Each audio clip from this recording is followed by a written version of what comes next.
Golden State Media Concepts bring you Book Review Podcast, a haven for bookworms of all ages and the widest genres, from mystery to memoirs, romance to comedy, fantasy to sci-fi. If you love to read, this is a podcast for you. It's the Golden State Media Concepts Book Review Podcast.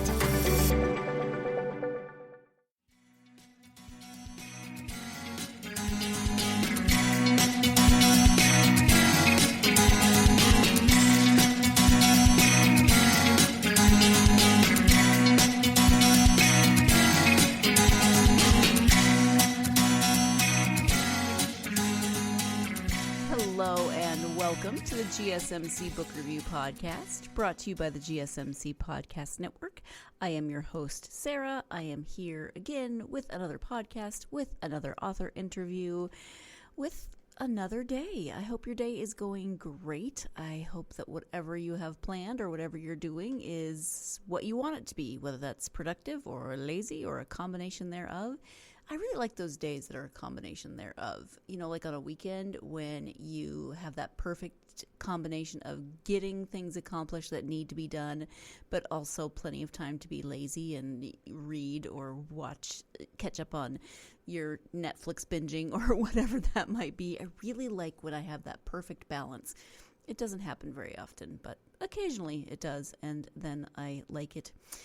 Of course, there has to be not only the work and the relaxing, but there needs to be some puppy snuggles in every one of my days. So that has to be a must. And you know, you're gonna think it's weird, but bearded dragon snuggles. I've mentioned the puppies a lot. I don't know how much I talk about our bearded dragons, but they're really very sweet. I know you're sitting there thinking, what? They're a lizard. They're not sweet. They are sweet, and they actually are snuggly. So that was not where I expected this intro to go. But hey, bearded dragons, sweet, snuggly. What are you going to do? Let's talk. I know what I'm going to do. I'm going to talk about a book. I'm going to talk about the book Ace Boon Coon by author Danny Gardner. This is the second in his Elliot Caprice series.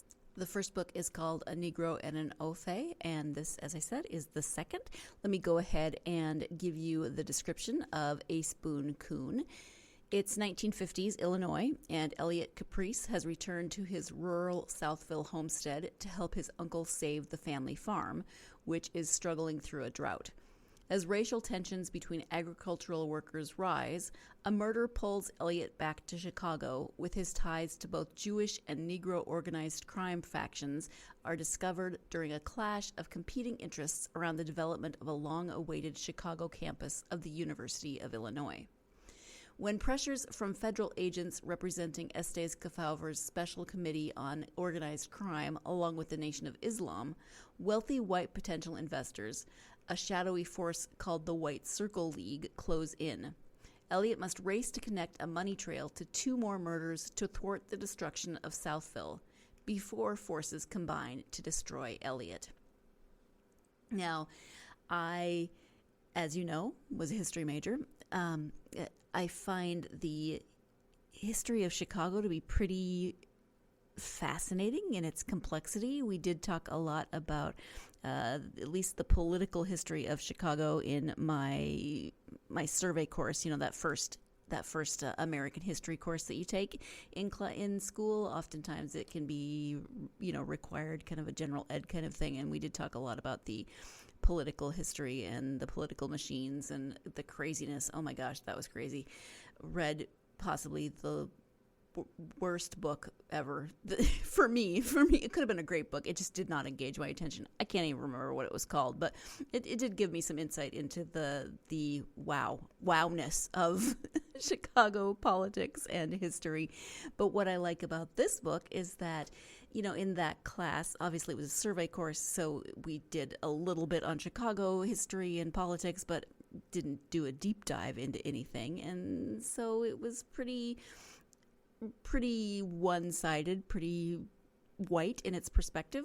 And what I like about books like this then is that I get to see a lot of different aspects of that same area, but through different eyes. I mean, Chicago has a complicated history in terms of politics, but also there was a lot of influx of Black people from the South during the Great Migration. That changed the face of Chicago. It changed the composition of Chicago, and obviously it changed how people interacted with each other. And so, as we talked about with the book several months ago, or I have no sense of time, but the Lake of Darkness was a different perspective into Chicago history, and that was also from a Black protagonist's perspective, as is this. And we get to know, in this one, it's not only a Black perspective, it is a person of mixed race, so you get that trying to be in both worlds conflict, and then you've also got his ties, as it says, to both Jewish and Negro organized crime, so you get a bit of the Jewish perspective. I mean, it's just, there's a lot of different historical layers going on at this time period with this book. So not only if you want to read a good mystery, but if you want to read a mystery that is going to give you maybe a different perspective on a time period, or maybe it's not a different perspective. Maybe you already know some of this stuff, but you want to check it out anyway. So very happy to have a different perspective, to have some great representation in terms of mystery with a Black male protagonist. And so, again, the book is called Ace Boon Coon. It is the second of the Tales of Elliot Caprice series, and the author is Danny Gardner, with whom I am going to turn this over to. So we're going to turn now to that interview with Danny. Hi, Danny. Welcome to the podcast. Thank you for having me, Sarah. I appreciate it. I am happy to have you here. We're here to talk about your second book in your Elliot Caprice series. But before we get to that book and the series, can you start by sharing a little bit about yourself? Sure. My name is Danny Gardner. If it's some Hollywood product I was associated with, you may find me under Daniel Gardner. And I have enjoyed a career writing professionally since I was 19, when I was fortunate enough to do stand-up comedy on television on third season of Def Comedy Jam. And so I left college to do that. And while I was at college, I was studying journalism. And my grandfather, John Lehman Gardner Sr., was involved in Black American newspapers in the same era that I write about, which is one of my inspirations. So while I've been around the written word, I was expected to go into business, so I kind of freaked everybody out when I quit Columbia College and started doing stand-up. But that's how I became a professional, accidentally, just by being funny. So I've had a good time in life, enjoying careers in screenwriting.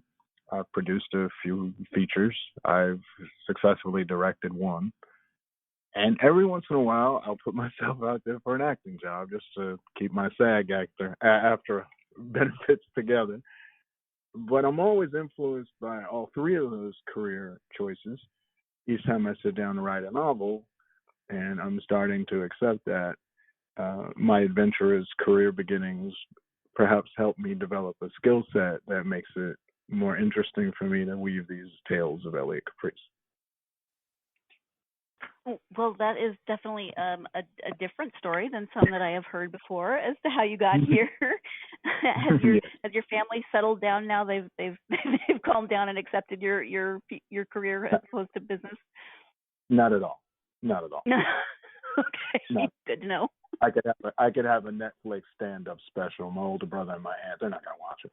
So it's just we're moving on. We're moving on. I think my brother read my books. I'm not sure. I think my older brother read my book. But, I'm the youngest, man. I get to mess up a little bit. And I have made good in other areas. So, and I'm succeeding. I mean, it ain't like they're finding me in the bargain basement, man. I mean, I'm not at the dollar store, right? So it's okay. That's right. That's right. No, I completely understand on, family systems are fun. Let's talk about the Elliot Caprice series. This is the second book that we're talking about today, Ace Boon Coon. But can you start with the first book a little bit and kind of give an overview of the series?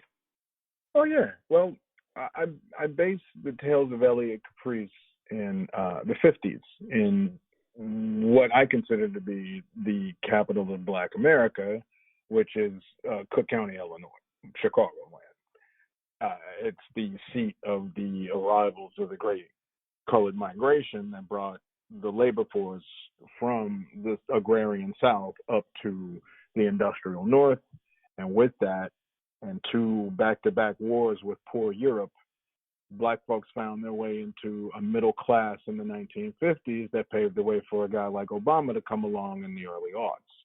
And so I feel that Black American landscape was overdue for a Black American detective.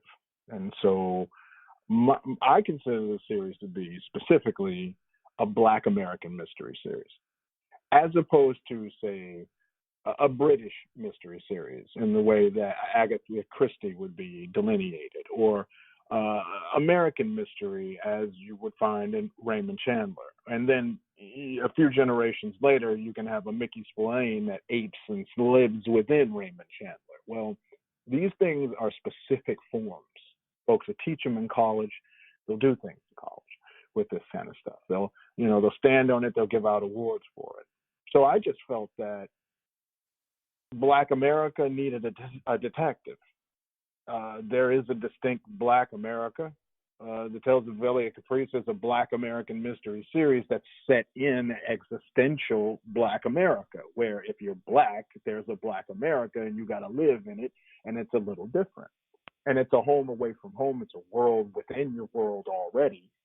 And so where this Black America runs parallel to what some may consider to be a true America, they're actually twin rails of an entire American experience. And now, as a Black American mystery writer who's covering a genre in a Black American consciousness that may have room for its own take on a Black American existence, I set out to write a mystery series about a guy that 44 million people in America could totally recognize as like their uncle, their cousin, their pops, and put him in life situations that require an understanding of all Americans from within their cultural and social points of view. And that's what I managed to do with the first book, A Negro and an Ofe, showing you struggles from within a Black American-centric world's appearance, but it's the same America, it's the same thing, it's the same politics, it's the same shootouts, it's the same bullets, car chases. I'm honoring all of the tenets of the genre. I love the tropes. I live with them comfortably. They keep me warm at night. I'm just making certain I'm remaining Black-centered. No different than an African writer would remain African-centered. An Irish writer is free to remain Irish-centered. And whereas Chester Himes or Walter Mosley may write American mystery that is featuring Black American themes, cultural mores, and characters, I am writing a Black American mystery where the Blackness is in the wallpaper, it's in the water, it's in the air you breathe. We don't even talk about it. Everybody in here in Black America is Black, so we don't break down the Black. We treat the Black as being the constant, and we bring everyone else into it. And take of it what you will, and make of it some sense for yourself. It's new. I set out to do something a little different, maybe to pay back my peoples for the Def Comedy Jam thing. I'm trying to be too smart about this maybe now. I'm trying to be too collegiate maybe.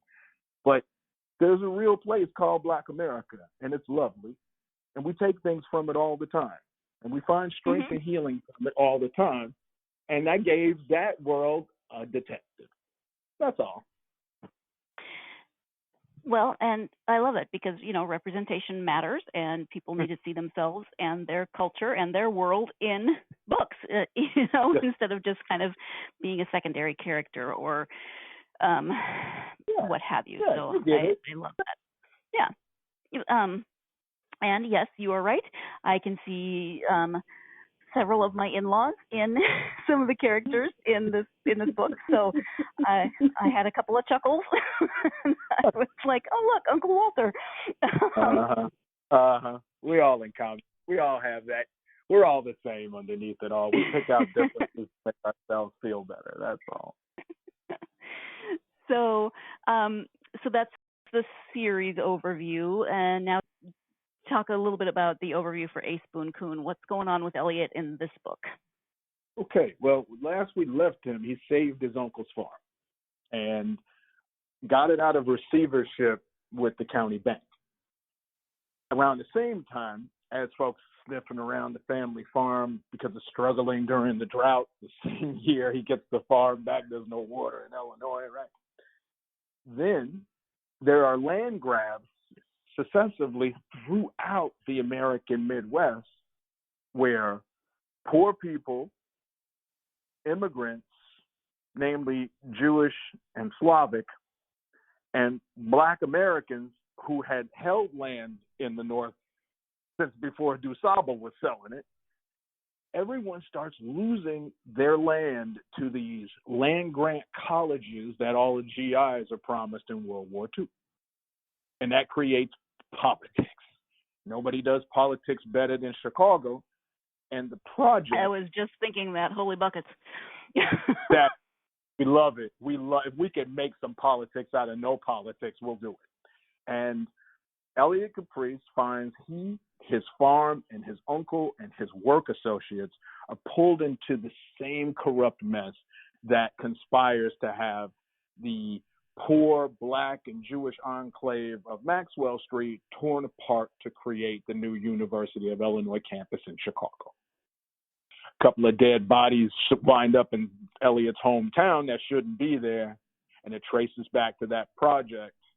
And then a lot of old things that Elliot did to get through a Negro and an Ofe come back to haunt him when he needs to go home to Black Chicago and pay for the ways in which he stood against the Black underworld during his time working for the Kefauver Committee and then getting screwed by the FBI in the process.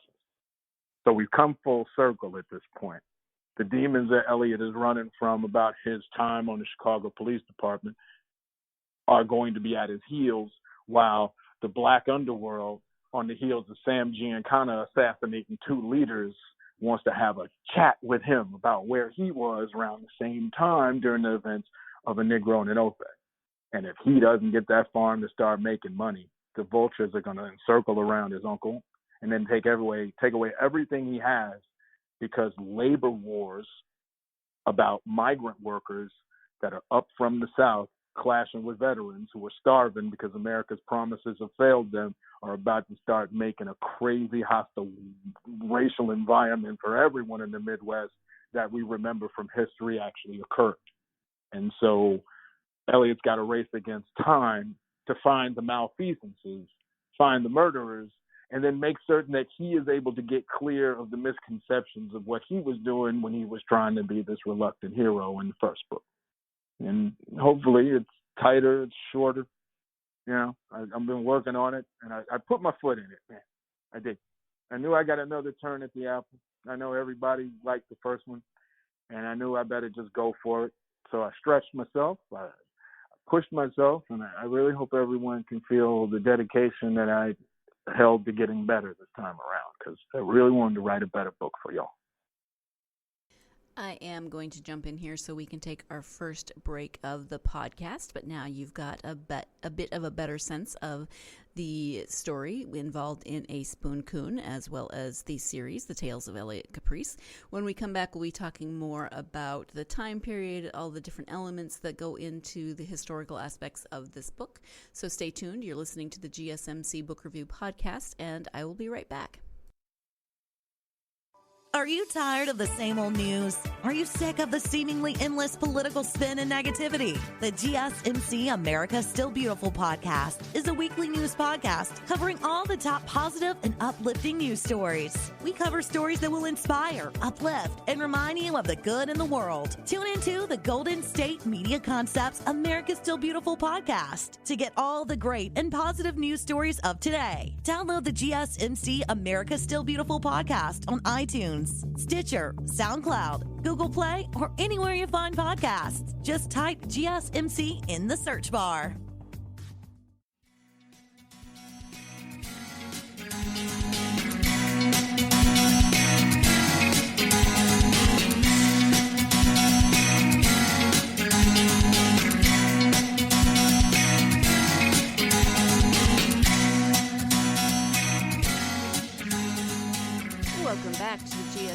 GSMC Book Review Podcast. I am speaking today with author Danny Gardner about his new book, Ace Boon Coon. Let's go ahead and turn back to that interview. In terms of Elliot and the time period, obviously you've got a lot of different elements coming together in terms of the drought and the land grant and the murders. But how have you, as an author, I mean, I always talk to authors who are just making horrible things happen to their main character. How is that something that you kind of figure out ahead of time what you're going to put Elliot through this time around, or does it sort of evolve as you write? Yeah, I will cop to a bit of autobiography in this series, in that Elliot feels like me in my 30s, and I was prone to acting boldly, even rashly. And so what we've done for him in this book is put him in the same situations that every other Black and or poor working American was going through in Chicago at the time, plus give him the full breadth of his backstory to make his life's adventures the context in which he himself is coming into vogue. He himself is coming into his place in this history that created my grandparents and my parents. And so he's losing the farm is at risk. He's surrounded by bigots who are controlling the airwaves and passing out these crazy pamphlets and, keeping people from voting and stuff that happens all the time. And it's not specific to him. I won't do the poor boy dirty. I love Elliot, but it's hard to be a man who lives full-throated and not after the world's opinion. And you're half Black and you're half white. You're never good for anybody. Good enough for anybody. You're never enough of anyone for anyone. And you are facing down a world that, now that it's flush with globalism as a result of World War II, and it's flush with dollars as a result of World War II, everyone feels that it's their American destiny to be better than everyone else. And Elliot finds himself torn between a burgeoning civil rights movement that seems to want to tell Black people how to be Black.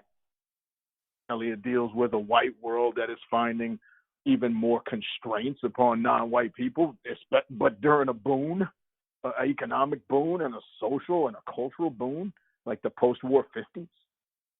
So, yeah, this all happened to him, and I just sort of figured, what if it was happening to him in his house? And it gets a little easier, right? Because that's the part where I want to make, because the life of a Black American is indeed a racial existence. So we need not point out the race as if it's a touch point.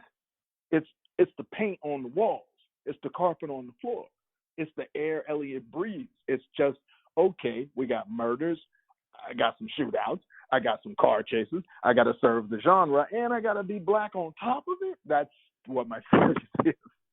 I got to be everything Raymond. I got to be everything Philip Marlowe is, and I got to be Black, dog. Is that what it is? That's kind of how I'm rolling with that. It's a little ignorant. I'm a comedian. Maybe I'll get away with it, but that's the way I try to motivate his struggles. What would his struggles be if he just lived according to his own manifest destiny, but in that region, in that house, in that period? I mean, yeah, I think sometimes, because my granddad was an interesting fellow, and a lot of Elliot's quips come from him, and I just wonder. I would look at this man, and I was born in 1971. I'm looking at my grandfather in the 90s, and I'm just wondering, man, how did you not get lynched for your mouth? How did you not? You were so bold, you were so brash, you were so angry about everything, and you were walking around Chicago in the 50s. How did you not get into a fist fight every day? I did. I mean, it's just so it's just, yeah, if you were meant to exist, man, woman, child, no matter, and forces conspired against you to offer you your existence on condition of conformity, you're going to be one of two kind of people. And Elliot's one kind. And, you know, you put that person in, it doesn't matter what race you put them in. It doesn't matter what class you put them in. You let that person get a hold of their own dissatisfaction on a good day, and they just might kick a whole lot of butt to change the world around them so they can get some sleep. And that's what I think I do in these plots. Like, man, what if you were just a regular dude or regular gal or regular, you know, whomever, and trying to just do your own thing in life, and somebody just came over and mucked up your sandbox in your backyard? There you go. Let's take it back to the basics. You grew, you changed, you adapted, you exist, and now you want to be left be. Well, yeah, that's pretty much my main character. And it used to be me when I was a little younger and I didn't know where I belonged. And I feel that the caustic rogue heart of the average young Black America could be calmed by a sense of civic duty that is related to the civic pride that could come from acceptance.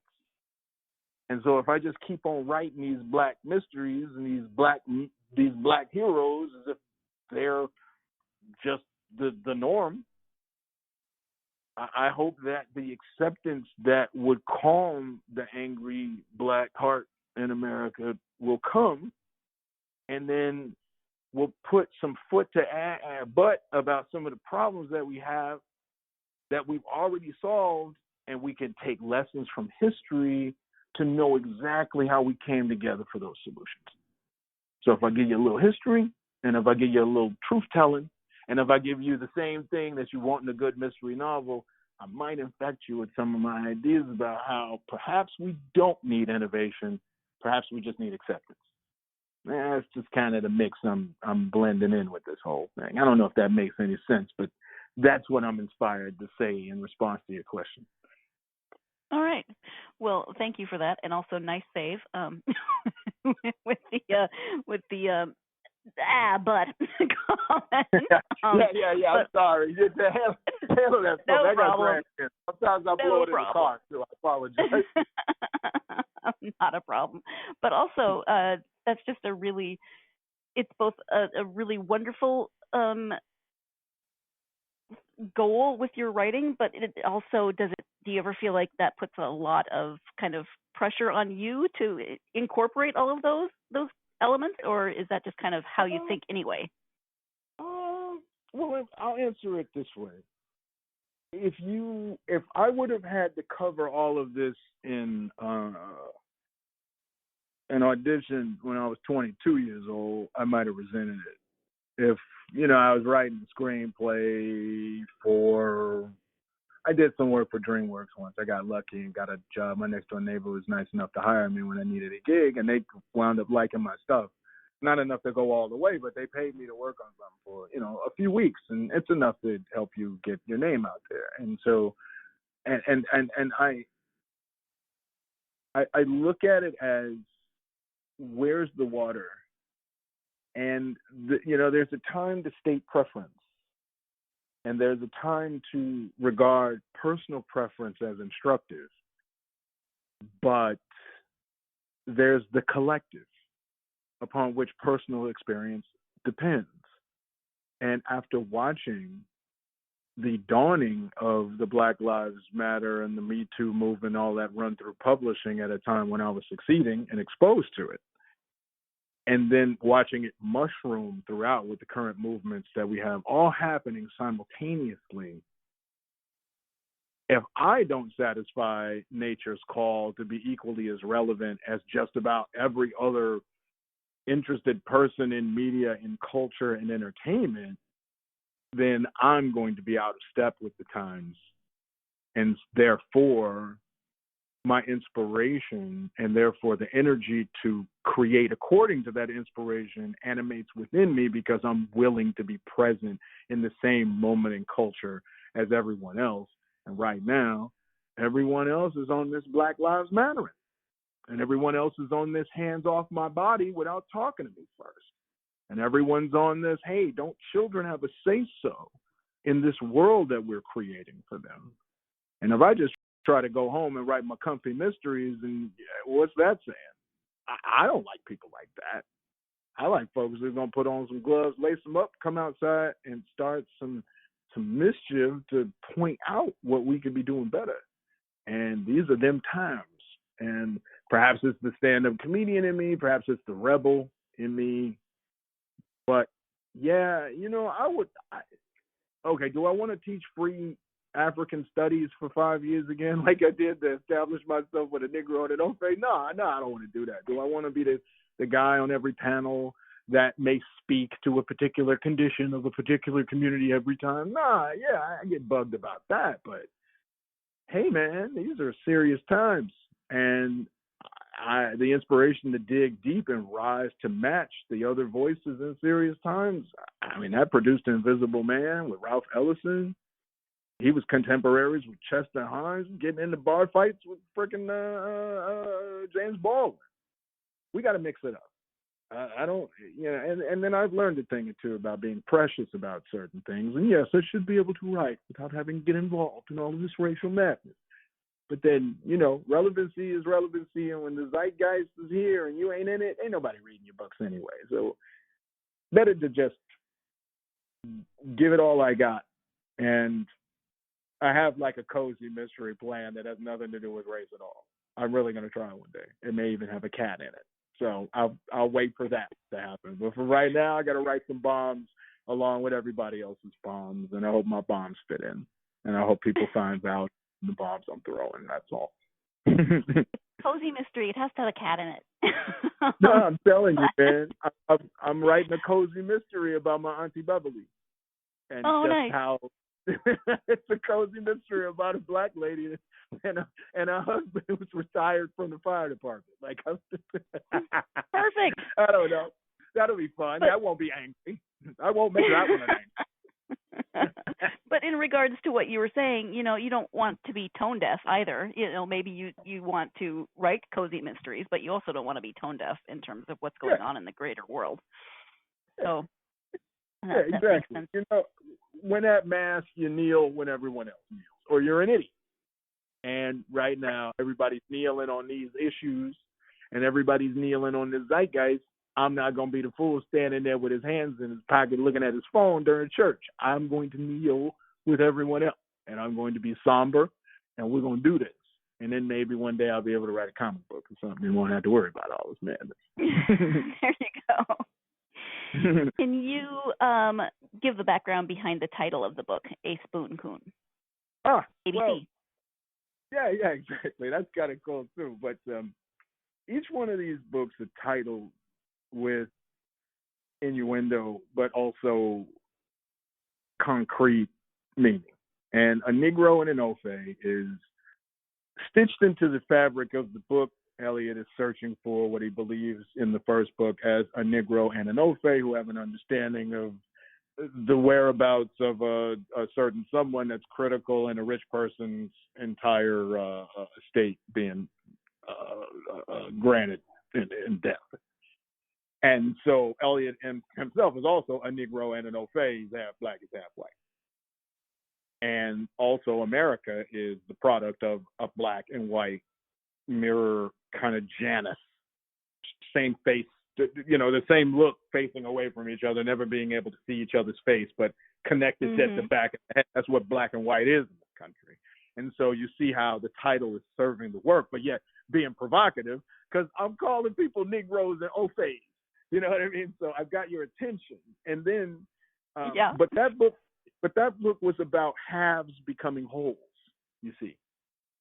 The black and the white journeying throughout 78,000 words to find their way back to reintegration with each other. That was the first book. Ace Boon Coon is about friendship and its perils and its moral costs beyond anything. Before someone's the same race as you, before they're the same flag as you, before they're the same uniform as you, they're a friend. And your best friend is your ace. But when you black, that's your Ace Boon Coon, because you got friends from everywhere, but your best black friend is the one that you don't have to explain anything to. He's the one you count on it because he's suffering, same as you. So I may have many friends, yet only one friend at a time can be my best friend. That's my ace Boon Coon. Maybe low down and dirty, but that's my friend when I need a friend. And what bedfellows are we creating for one another, and what obligations personally to remaining in these white, black, rich, poor, angry constructs, as opposed to blending somewhere in the friendship space and seeing how, if you're friends, what screws one of you screws all of you, so you can stand together. But you got to make friends to be able to stand together. And in America, we make it too risky to make friends with people who are a bit unlike us. And we can stop doing that. And that's what Ace Boon Coon is about. You're going to have a lot of friends, but the friend who could bring you down the lowest is your Ace Boon Coon. The friend that you care for the most, the friend that you will walk away from anything in the world to save. That's the riskiest friend that you got. So make certain that you know how that friend moves you into what that friend inspires you to do. And I think in many ways, Black America needs a new best friend because white America keep getting us in a lot of trouble. I think that sometimes, I think that sometimes, like, you know, my mama see me come home with one too many schoolyard fights and say I need some new friends. Well, we're doing a lot of fighting. And we're doing a lot of disagreeing about stuff that I've seen us satisfy across at least 2 generations. Maybe we just need supervision. Maybe we need new dialogue. Maybe we should really examine what all this togetherness seems to be. Because it starts with friendship, commonality, making certain that we discover ways in which we may have mutual ownership of things, even if it's a frickin' playground. Even if it's a dog park. Can 2 black folks, 2 white folks, an Asian, and a couple of Latinos, or do I have to say it with the X in it? I never know. It sounds silly. I'm from the Midwest. They don't let us talk that way. Just Latinos, Latinas, right? Let's just, like, get a dog park. Call it Rainbow Dog Park, and after 6 months, if nobody's killed each other and no dogs are dead, we could probably fix America.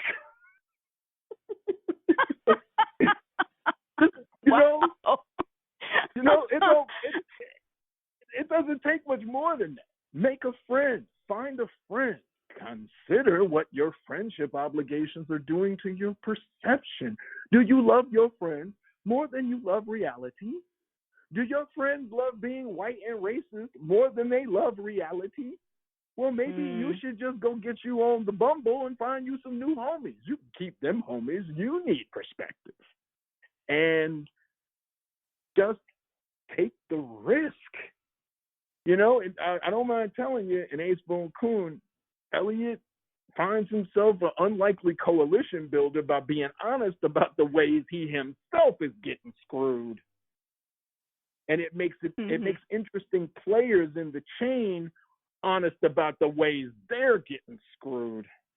But no one wants to be the one to admit that it's not good. Nobody wants to admit that they haven't seen a royalty check from a publisher in 20 years. Nobody wants to admit that they can't play the big room in Vegas anymore. Everybody wants you to think that their thing is working perfect. But if you got a friend, you and your homie will be serious with each other. And you be like, man, you got it made in the shade in this book thing. And then your homie Joe Clifford says, dude, pull up a chair because I'm going to teach you the game. And it is nothing the way you believe. Joe's black, I'm white. I'm black, Joe's white. They would sit us across the room from each other in something. If it was a BoucherCon panel, they'd never put us on the same panel. And yet that dude has been my lifeline. Joe Clifford, a white boy, is my Ace Boon Coon in publishing. And that's sort of the admixture, right? The alchemy of humanity. Your friends. You can get a fast friend at the playground. Your older brother don't want to take you. He's mean. Next thing you know, it's 2 kids. They look like they might be from here. They might not. But they both like the jungle gym, and I got the gift of gab, and I'm 5 years old, and I still got those friends in my life. That's all we need. We eliminate the fissures of experience so that these people have good textbooks and these people have good textbooks. And everybody's got an amusement park if they can get to one and they got the money. You just even it out according to what's normal. Let people join in friendship and commonality, and at some point someone's going to start a newsletter about what could be better. The thing you got to do if you're in power is don't suppress what's born in that dynamic. Give them space. Give them printing. Give them resources. Give them organization. Give them protection. Once people start looking like they're working it out for themselves, help them out. But instead, we say you should be with this type of person. You should read this type of person. If you were anybody that was decent, you wouldn't associate with these people. And all of a sudden, our abilities to come together, not by the ways in which we're different, but the ways in which we endeavor to persist, they get interrupted. And then, yeah, it's easy to see that some dude across the street from you who you lived across the street from your whole life is making your property values drop, like the theme in the book, Boon Coon. Like, it isn't until the bank draws a red line between an Irish side and a black side that the Irish and blacks in Chicago start fighting. Because I'm 22% Scots-Irish, because probably just some Scots-Irish folks was in Chicago working with these black folks, and, you know, all of the folks on my mama's side of the family was pretty. But we can't have that now, because there's got to be agency, and, you know, did you really fall in love, or was it white supremacy telling you? You know, or hey, how do I know that you know, you're not going to get your culture in my peanut butter? Like, it's madness.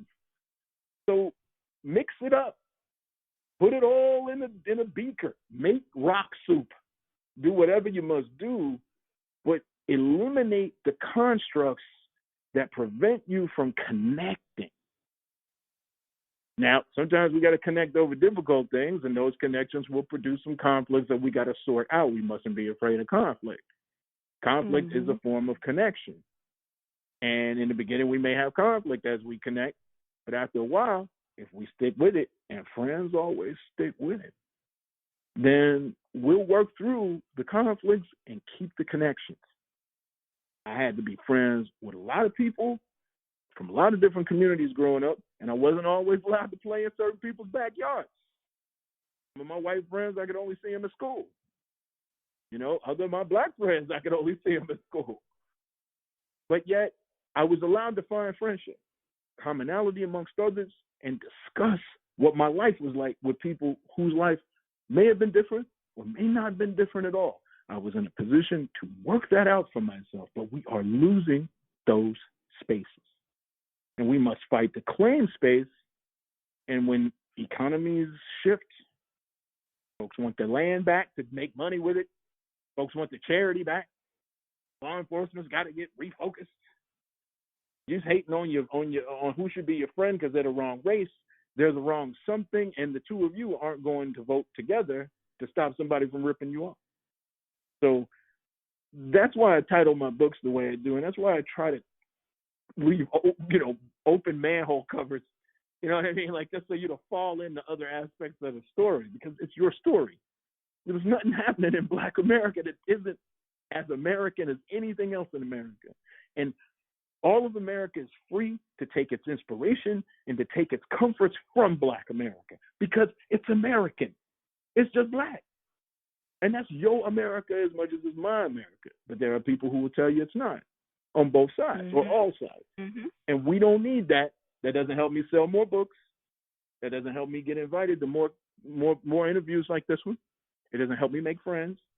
And it certainly doesn't help me protect myself from the things I otherwise wouldn't understand that maybe my ace Boon Coon, who's watching my back, can see, even if I, with a beleaguered life under stress, can't pay attention to myself. And that's the message for that book, without giving away the plot or anything. We just got to stop fooling each other, and we've got to stop being so gullible about the bad things. The world's not falling apart. Everyone doesn't want to kill each other. There doesn't have to be a race war. Everybody could just sit down, maybe read a book by somebody who doesn't look like them every once in a while, and talk in the spirit of friendship. And every once in a while, if we got to throw some dukes up, you know, I mean, hey, man, I'm from Chicago. But we'll be okay if we just stick together. Friendship, moral values, associating, building communities, and just not quitting on each other. So that's the book in a nutshell. You'll see it. It's short, 72,000 words. You'll get through it. Well, and I think, you know, to what you were just saying, we have to get rid of a lot of fear also in order to make those spaces, because I think fear drives a lot of what creates those conflicts and creates the inability to communicate appropriately. So fear prevents laughter, and laughter, without laughter, there's no love. So if we just keep laughing, we'll be just fine. Well, there is a decent amount of laughter in this interview, I think. So we should be okay-ish, right? All right, I have to back up. It was a while ago, but the part of the interview where Danny was talking about someday he's going to write a cozy mystery, and maybe it's going to involve a cat. The crazy thing is that when I was preparing to put up this episode, edit, do all that fun stuff, I went online to look at the description of the book, because I have a copy that does not have the description on the back of it. So I went to look. I was on Amazon, and the suggested for you books that came up with this book were, seriously, I swear to you, a cozy cat trilogy. It was a cozy cat mystery trilogy. The internet hears everything, even though apparently they read my thoughts and presented me with cozy cat mystery trilogy, because why would that come up when I type in this particular book, which has nothing to do with cats, but it is a mystery. I don't know. That is my random story for you for the day. We're going to take that break, and when we come back, we'll be talking about the research that went into this book. So stay tuned. You're listening to the GSMC Book Review Podcast, and I'll be right back. Tired of searching the vast jungle of podcasts? Now listen close and hear this out. There's a podcast network that covers just about everything that you've been searching. The Golden State Media Concepts Podcast Network is here. Nothing less than a podcast bliss with endless hours of podcast coverage. From news, sports, music, fashion, cooking, entertainment, fantasy, football, and so much more. So stop lurking around and go straight out to the Golden State Media Concepts Podcast Network. Guaranteed to fill that podcast itch. Whatever it may be. Visit us at www.gsmcpodcast.com. Follow us on Facebook and Twitter, and download us on iTunes, SoundCloud, and Google Play.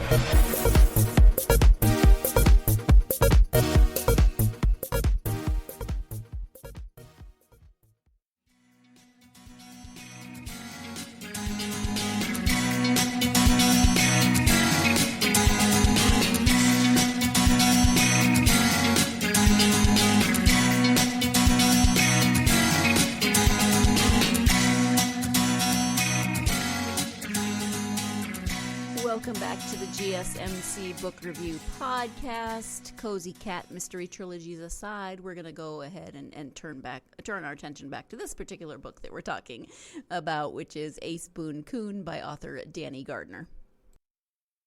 What kinds of research did you do for this book? I should have tried to get a degree. I read like 8 PhD papers, and I have really worked on some, and I've read a few books. I could give you some titles, but the stuff that I really got into was research papers established from historical research outlets and historical institutions. And I've read more than my fair share of what it means to create a nationwide bias program called redlining. I've read cover-to-cover books on the ties between the black underworld and the Jewish underworld in Chicago in the 1920s. I give you a full bibliography if anybody wants to email me. I don't think anybody wants to read this much history if they're not a student, but I really got to the marrow of what I didn't know about the way we are governed, about the way we are supported by government, even in some of the things that we are set up to choose for ourselves that ain't within our best interest. And that came from a bunch of serious hot textbooks, man. Let's see, I'll get you a couple of titles right now. You know, just to validate. Serious hot textbooks. Yeah, I had to read. I did. I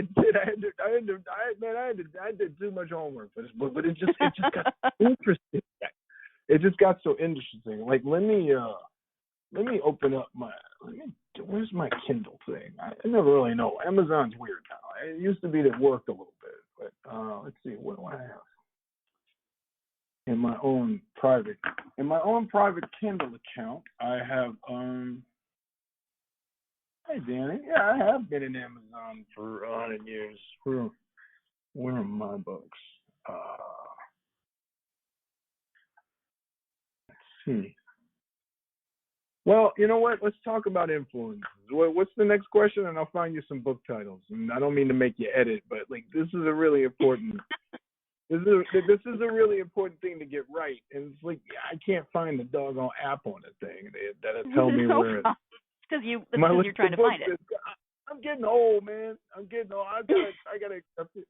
I gotta accept it. All right. So so let me come back to that thing, and I'll have a list for you in like 5 minutes. Okay, no problem. Let me ask you, what draws you to writing historical fiction as opposed to contemporary fiction? Oh, man, I really, really loved my family. And my dad, John Jr., and his dad, John Sr., were very striking people. And,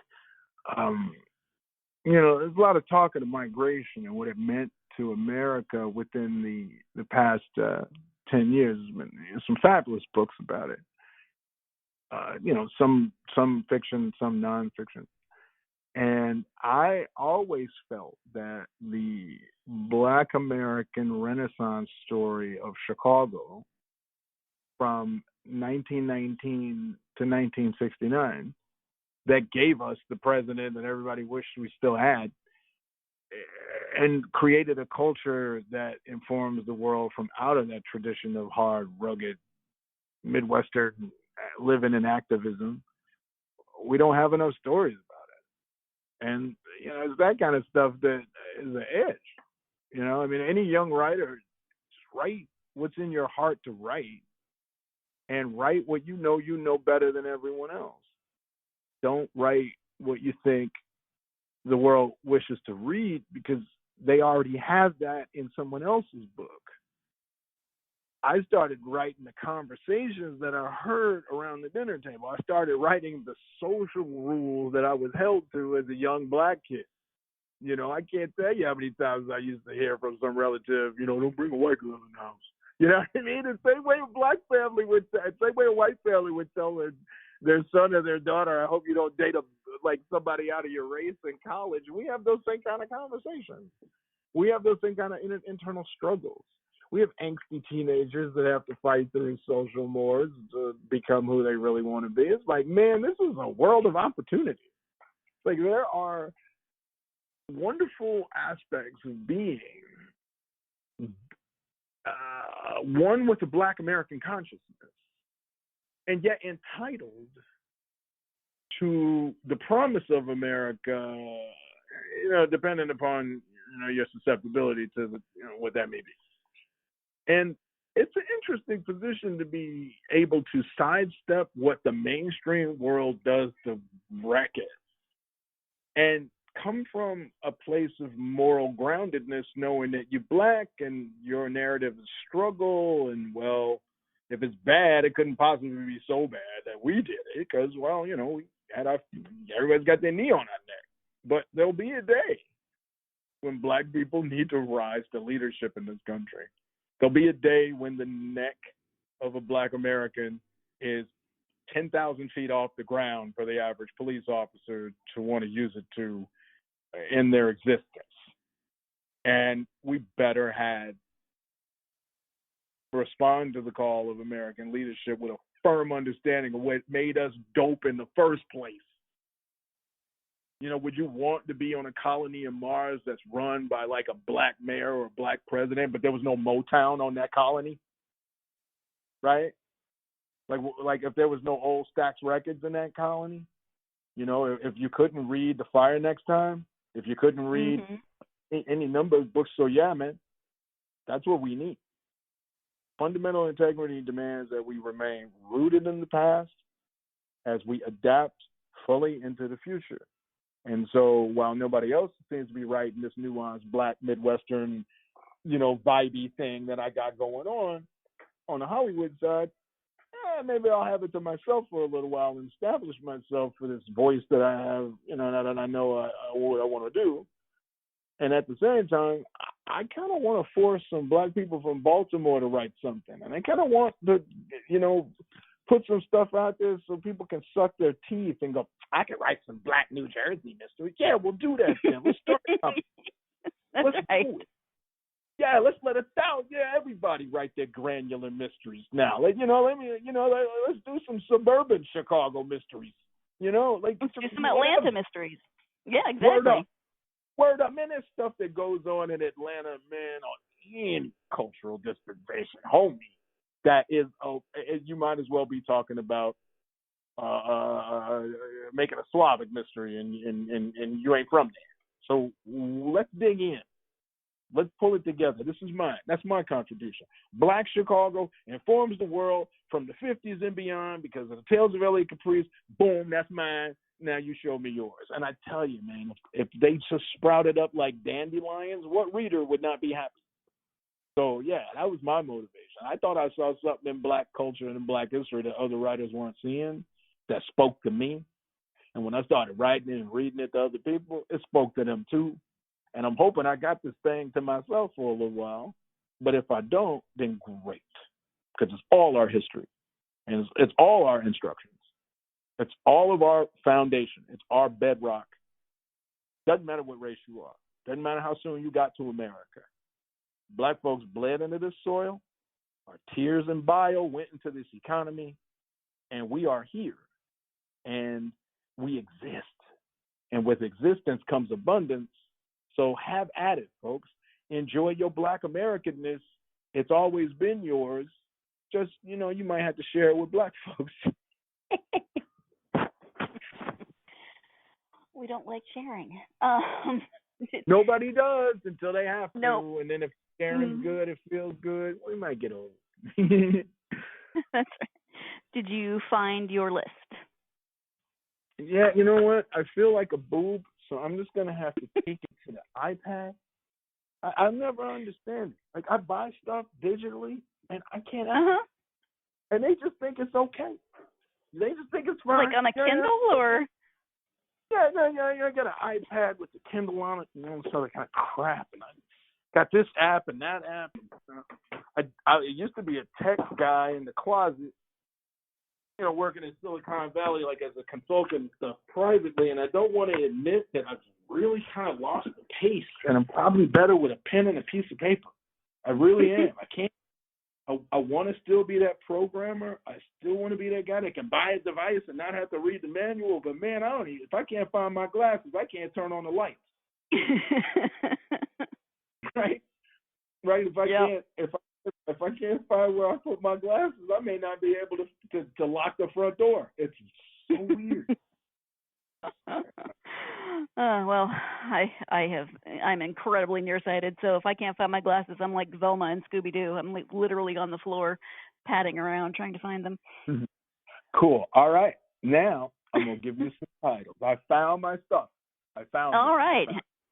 See, you just had to keep at it.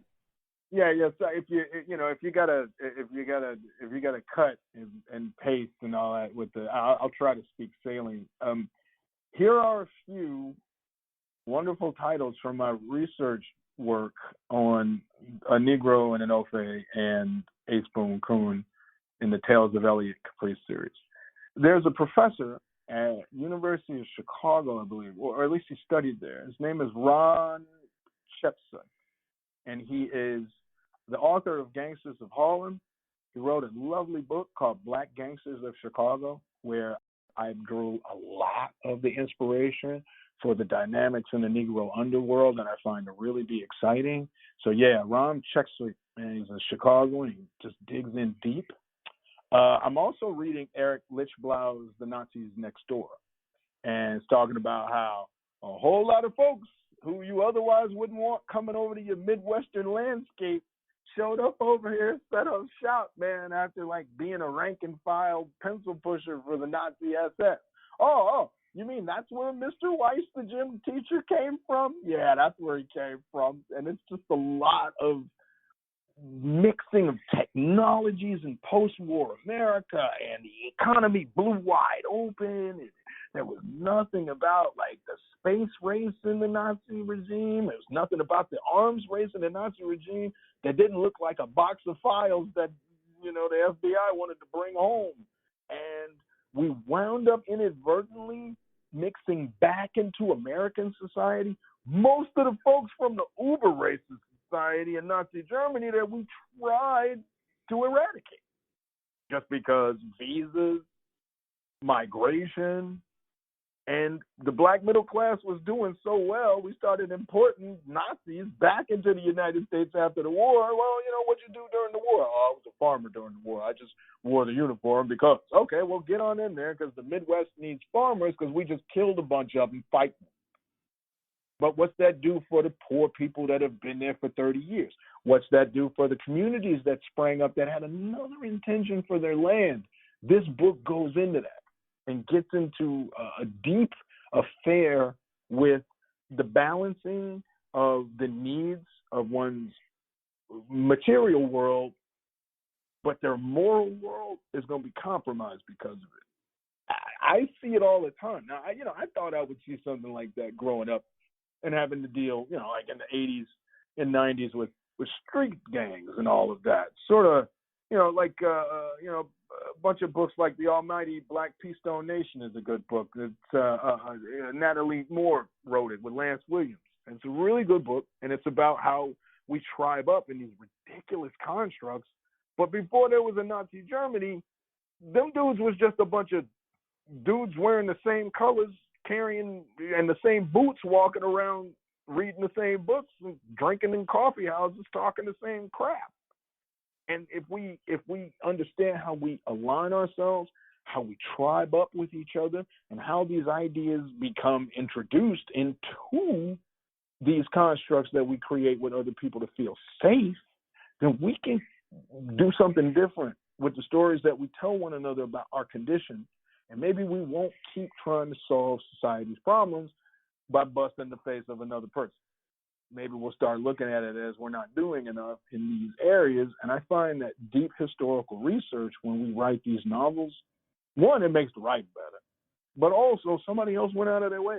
If I can read one book by one historian that allows me to set my character world and everything that I hope to achieve with my narrative and my metaphor, why wouldn't I read that book? And why wouldn't I enjoy that book?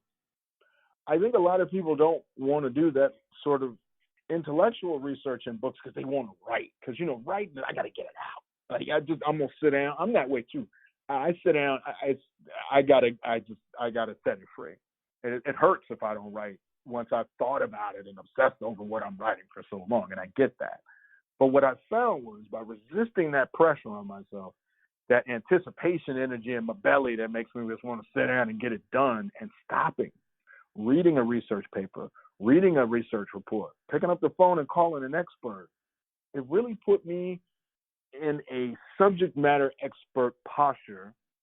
And I'm now able to further my work on the series because I know what my world is rooted in. And that's a good thing. I mean, it gets harder if you're going to keep going in series to make it up. So don't make it up. Hinge it on stuff. I mean, maybe you change the names, or maybe you just take inspiration and you make it your own. But whatever you do, you got to write your Bible, you got to set your world, and then you got to make certain that your world is living. And the way I keep Elliot's world alive is by researching what that world may be from a historical perspective. And I find that I've always got the right idea at the right time for these 300 characters. You know, I can't write a small book. I got to write 6 worlds inside a book, right? I just make it hard for myself. Well, I keep it straight by having a good background in being scholarly. And I don't mean that to pat myself on the back so much. It's just that where somebody else might be extra creative in their world building, I'm just in love with freaking and tripping out the world that we all share and putting my take on it. So a better understanding of the world around me enables me to do that, and I get that through nonfiction and historical reading and just like nerd reading, you know, going click like the click hole, right? Like I'm on Reddit and then I'm on this other thing and then Wikipedia's got me at 2:00 in the morning, right? And then I buy a book that somebody suggests because of that. That kind of stuff helps me stay in Elliot's world. It doesn't distract me to go do rigorous research and, you know, somewhere within the middle of my draft, right? I find that I was a little nervous in the beginning. I thought I had to get all my homework done to sit down and write my novel. I tried to do that with a Negro and an Ope, but then I wound up getting a few things inaccurate and I had to go back and fix them. I find to have all my research materials handy, all my browser tabs open, all my legal pads with notes I ain't never going to look at after I write them twice. I find that motivates me to dig back in to the world I'm creating and the story I'm writing rather than distracts me because I feel firmly rooted. And as long as I'm firmly rooted in what I'm writing, I'm always going to have ideas. And as long as I got a good editor that knows how to tell me, hey, man, you know, might want to trim, cut, spice, fix, this is great, what have you. And I've always had good editors. I'm lucky about that. Then I'm going to be a better writer. And then if I'm interesting enough to speak with someone like you, and I appreciate that, I'll be a better citizen in the publishing space because I know something. I can go a little deeper. I can be a subject matter expert. I can sit on a panel now. I can respond to a call for information from Publishers Weekly, Shelf Awareness or something. Now I know something. And when you know something and you want someone to learn something from you, that's the definition of authenticity. And we spent about a few years trying to pinpoint authenticity. I wrote a book about Black folks. Everybody thought it was good, therefore it was authentic, and Blackness was authentic. And then somebody else wrote a book about being a woman, and that felt good, and then that was authentic. I found out what authenticity is. It's real simple. I don't mind sharing. The inherent goodness of the writer and their intention to modify your view of the world as reader is the authenticity everyone else is searching for. It doesn't depend upon anything of the material self and then in the 5 senses. Do I know something? And do I feel that it's a disservice for me to withhold what I know in case others wish to know it? Then that's the most powerful position from which you can do anything, including writing. And we all can do that. We just may not be able to do it comfortably. But, hey, man, I think the past year or so, comfort takes a second to evolution and adaptation. And if there's an opportunity to adapt, I'm going to take it. And so being able to be a salient voice about things that matter to more people than just me is always going to make me a better writer. It's going to also make me a better reader. In the end, it's going to make me a better person. And hopefully, if somebody is really into the experience that they get of me and the experience that they get of my work, I hope that's the thing that they come away with the most. Like I'm doing what I feel like I was born to do, and I only mean to help. And if it bothers you, if it makes you uncomfortable, if it steers you up inside, guess what? It's a good thing it was just in a book. And it happened. And you're different. And you're welcome. And now run out there and affect someone else. Mm-hmm. Go out there and serve someone else's world's appearance a little bit. And you know what? It creates smiles. It does. And, it wasn't a lot of smiles with a Negro in an open. I was grinding hard to try to establish myself. I'm looking forward to some smiles from here on out. I like writing. I like books. I like the people. I like the industry. And I'm here. So, yeah, man, it's been fun. And being scholarly, being studious, and working hard has made it more fun. Fabulous. Will there be more Elliot Caprice stories? Oh, yeah. I owe Bronzeville one more Elliot book before they let me write something else.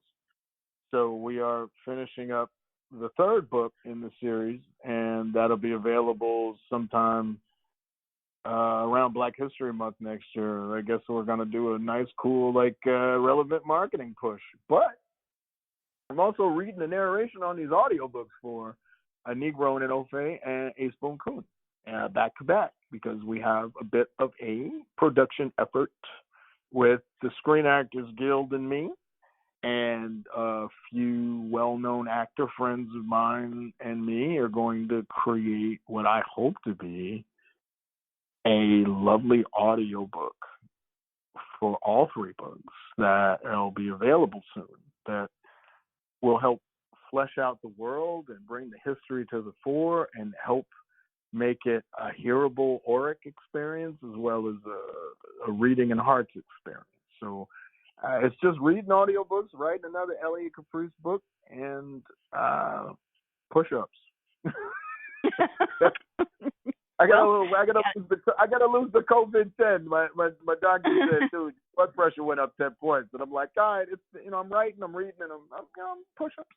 All right, that's good. You gotta stay active. Word up. Last break of the podcast. Stay tuned for more with author Danny Gardner after this break. You're listening to the GSMC Book Review Podcast, and I will be right back. Pets bring such joy to our lives, and the GSMC Pets Podcast is here to share in that joy. We'll tell stories of pets finding their forever homes, acting in unexpected ways, being helpful, or just being silly. Whether you love dogs, cats, llamas, reptiles, fish, or you've never met an animal you didn't like, the GSMC Pets Podcast is for you.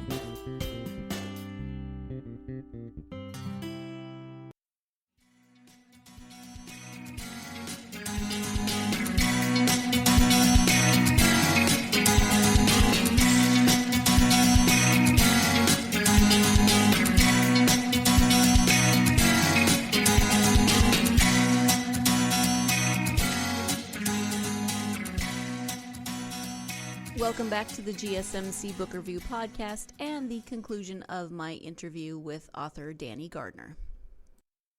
Where can people find you on the internet? Do you have a website? What social media are you on, etc.? My website is in neglect because I'm a partner and my publisher. I don't handle getting the books out. I'm a different dude. So you can go to bronzevillebooks.com and read all about me in the books. Ace Boon Coon Tales of Elliot Caprice. They're all there. The Negro in an Ofe. You can see my stablemates. The great Gal Massey's got something coming out. Les Edgerton, Nikki Dolson. Folks like that. I'm not the only good author over there. And you can also find I've had Nikki on the podcast actually. Isn't she fabulous? I think she is definitely fabulous. Yes. Bronzeville is on the map doing good things with authors, and I'm one of them, and I'm happy. So I'm going to give them another book, and you can find it there. And if you also like, I am on Instagram at Danny Gardner LA, and I kind of post, every once in a while.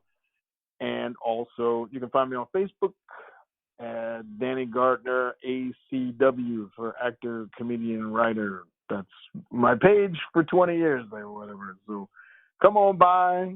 Maybe a giveaway sometime. I don't know. And it's sort of like this, the stay tuned, the coming soon site for me right now. So, and then, like I said, I'm always adapting. I'm always growing. Seems like there's a new platform every day, and it doesn't pay to not be on these platforms. So if you look for me, if you search for me, I'll be there. And I'm always happy for folks to reach out. If my work makes you feel something and you want to talk about it, come on at me, man. I'm all on the platforms. We could talk. I'll even answer the phone if you call me on the messenger or something. Just don't call me crazy, but I'll answer. Well, I think next up you're going to need to start doing TikTok videos. You know, maybe that's why I'm doing push-ups. There you go. There you go.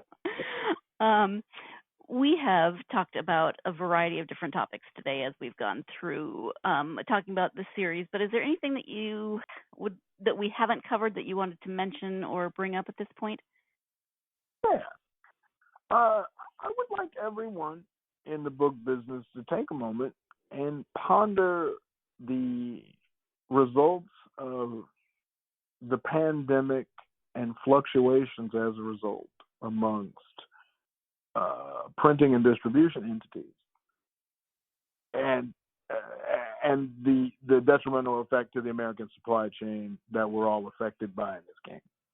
And I would like everyone to consider that while we have been lured into the false construct that bookstores don't make us sales, they do.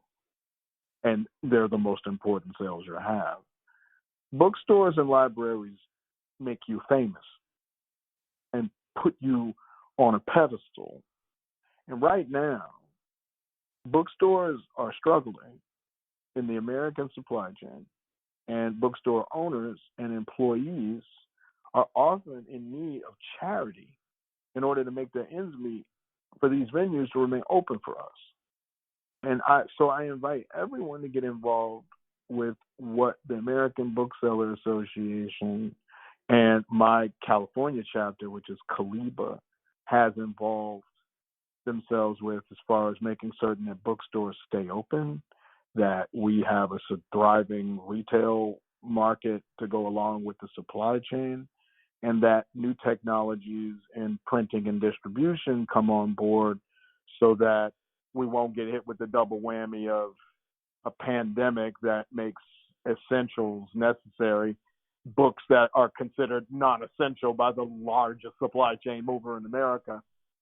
And, oh, yeah, somebody felt that squeezing 3 million Obama books pre-sale through that tiny opening was a good idea at the expense of every other small author, every other bookstore owner, every other librarian that's in the collection development that just really needs to keep her community happy.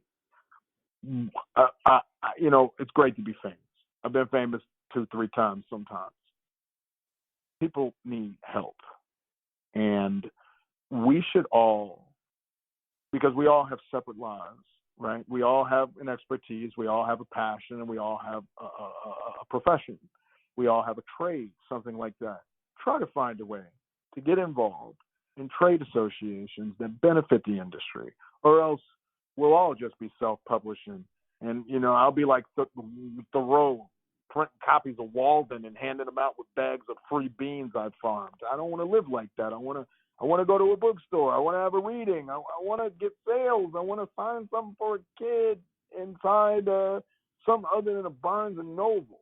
And if we don't get active, and if we don't consider how we wish for them to always be there for us, we won't have them. And I love bookstores, and I would like to have some. And so the American Booksellers Association, see how you get involved, talk to your favorite bookseller, find out how you may be able to help, and just figure out where you may be able to put your dollars. Even if you have to wait a few extra days for a book, buy it from your local. Buy it from a mail order retailer. Buy it from somebody across the country from you. But please try to support your local bookseller, your local independent bookseller, and your local libraries. Because when we lose those spaces, we're not getting them back. And they're in jeopardy. I've learned a lot this past year, and I have spent a lot of time with leaders in these organizations and these institutions, and the struggle is real. People need to eat to sell these books, and they need to feel confident that their businesses will be open next year as they sell your books. Get involved. Try. You'll be happy that you did They're the best places in the world. Just show up and try to help out instead of always buying or selling something. Show up, sell something, buy something, and just ask that you move a wheelbarrow for somebody. We'll make it, but we need these spaces, and I need them, and I'm selfish. So y'all help me save these bookstores so I can keep writing. No, I don't think there's anything selfish about that necessarily. We need bookstores. We need libraries. We need all of those places. Well, Danny, I want to thank you so much for taking the time today to talk to me, not only about the new book, Ace Boon Coon, but also about the Elliot Caprice series, I guess, trilogy, and just life in general. Thank you so much. Thank you.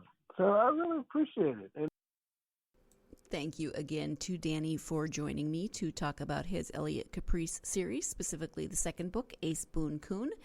Like I said at the beginning of the episode, if you are a fan of historical fiction or if you are wanting more representation in your mysteries, you should definitely check out this series. It will give you maybe a different perspective. I don't know what you read, but it certainly gave me a chance to look at history and this time period from a different perspective. And of course, it's a mystery and there's lots of action and you get to know new characters. So check out this book. Again, the first is called A Negro and an Afe, and the second is Ace Boon Coon. It is the Elliot Caprice, the Tales of Elliot Caprice, and it is the mystery series starring Elliot Caprice. Imagine that. Same as the series title. So thank you again to Danny for joining me, but thank you as always to you, my listeners. I hope that you will join me again next time when I will be speaking with Gabrielle Robinson about her new book, Oppie's Berlin Diaries, My Quest to Understand My Grandfather's Nazi Past. So it is a memoir about exactly that, her quest to understand her grandfather's involvement in the Nazi Party and what that meant. She was very young at the time of the war, and her grandfather, of course, was her grandfather, and she had this image in her head of him and this relationship with him. And this book is just amazing in the unflinching ways that it explores that past and what it means and how it has affected or not her perceptions of her grandfather and her history.